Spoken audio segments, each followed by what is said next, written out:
As ons nou kyk na die mense wat nou gebly het binne die verhouding met die Here, die vrou se saad, Genesis 3 vers 15.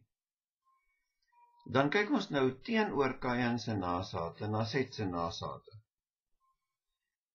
Set was natuurlik nie die enigste seun wat Adam en Eva nog gehad het na Abel dood is nie.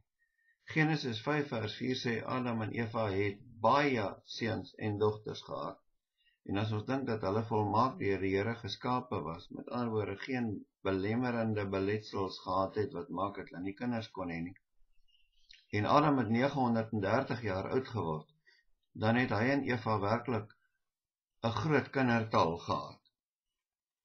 En nou openbaar die Here dat uit al hierdie klomp kinders, daar een is, in wie die geloofslyn voortgesit word. Set word dan die stamvader van die gelowige geslag wat die Here bly dien. Dit word 'n geslag met 'n diep godsdienstbelewing en 'n baie ryk godsvrug in hulle lewe. Daai geslag het dan ook die openbaring van die Here bewaar. Nou waar ons in Kain se geslag gesien het, die 7de man was hopeloos, die Lameg.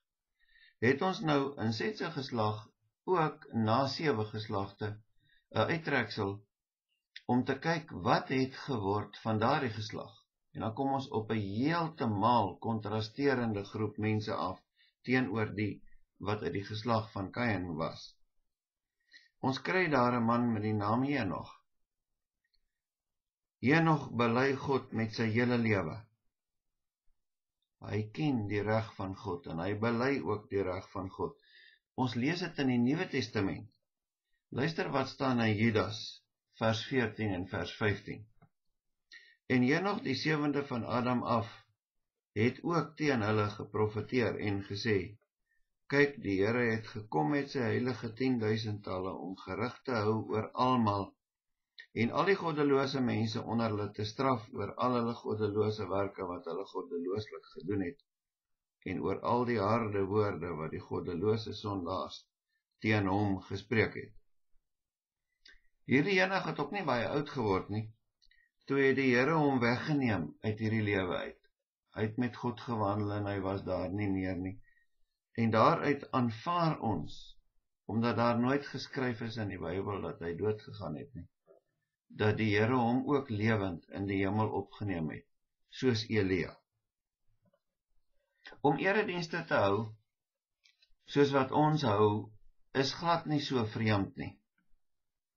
Hulle het dit baie vroeg al gedoen. Met ander woorde, ons eredienste is nie 'n moderne uitvinding nie. In Genesis 4 vers 26 lees ons dat in die dae van Enos, dis die 3de geslag, Adam het Enos is Set se kind. Toe het hulle reeds eredienste gehou en saamgekom om vir die Here te offer.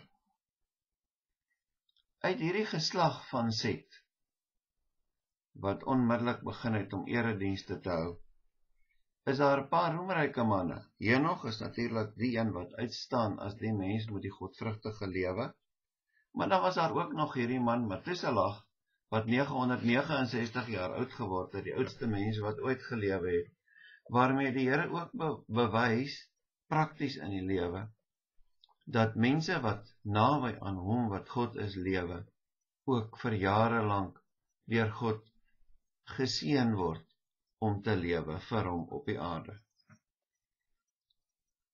Kain se nageslagte het mos nou geskitter in die natuurlike gawes. Hulle het musiekinstrumente en tente en yster en sulke voorwerpe gemaak. Set se is heeltemal anders. Hulle skitter in die genadegawe. En Genesis 6 is wanneer hierdie twee geslagte vermeng, wanneer dan die groot sondetydperk ontstaan wat gelei het tot die sonvloed.